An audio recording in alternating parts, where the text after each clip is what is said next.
Communication is supposed to allow you to be able to communicate the kind of commitment you want.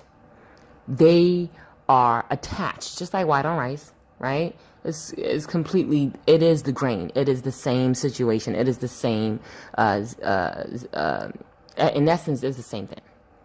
In order to communicate effectively, you have to be committed. You have to be committed in many things.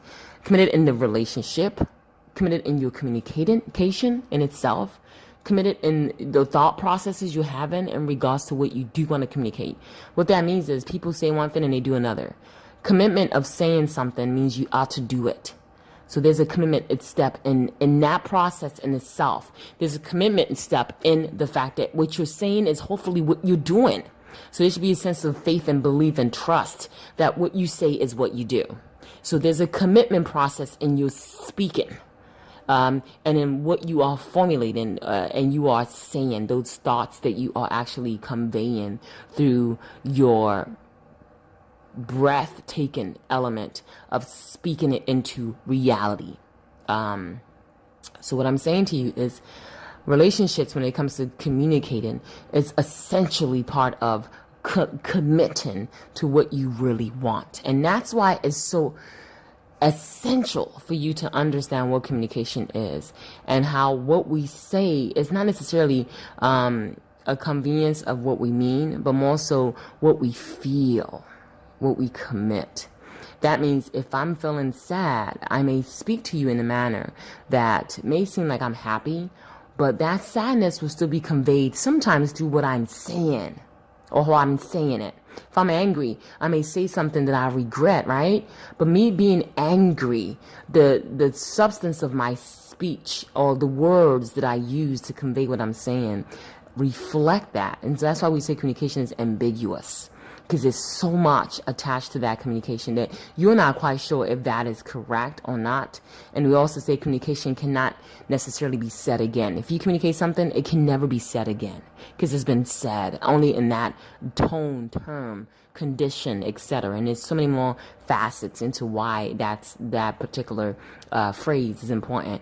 However, in commitment, you must commit to what you feel and what you believe in as you speak. And as you speak, it is what you're speaking that you're also committing to. Hopefully, that is the substantive position of true communication.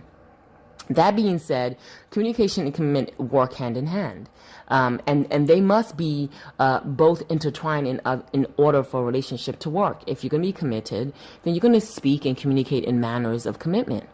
If you are communicating the best of your ability with someone and you're communicating to them all the things that you want, you will communicate something that you want for them, and at the same time, you will have to create an action pattern that allows that person to see that that thing that you have said is truly what you believe in, and you are working to that commitment of it.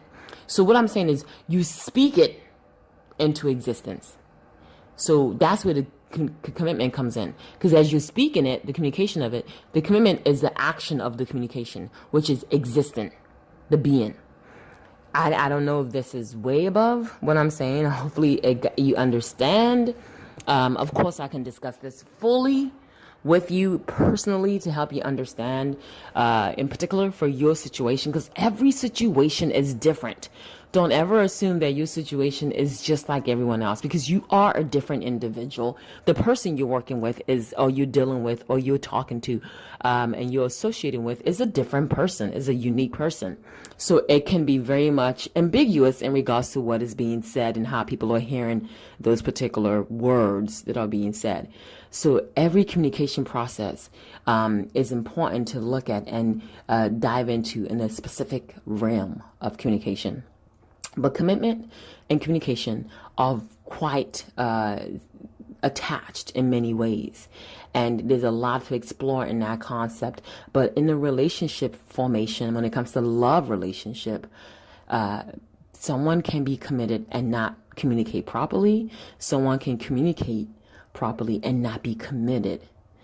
To do this effectively, to find a proper positive balance, commitment and communication must be one, and it has to be congruent. to each other in order for you to work effectively towards a successful relationship. And it tends to be the case. Sometimes it's naturally done. We don't recognize that.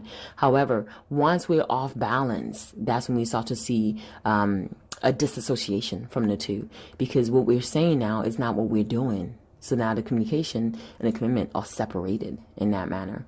We can talk further about this, but I just wanted to do a little small audio clip on this, because this is a very important topic in regards to relationships, and particularly in love relationships. Okay. If you have any questions about this, feel free to. If you have a question generally about your relationship and how communication is affecting it, or how the commitment in a relationship based on communication factors is explored, or how you can better propel that communication pattern so it can be more of a committed communication system, contact me. I'm here to help you. I am here for you. Okay, I'll talk to you soon.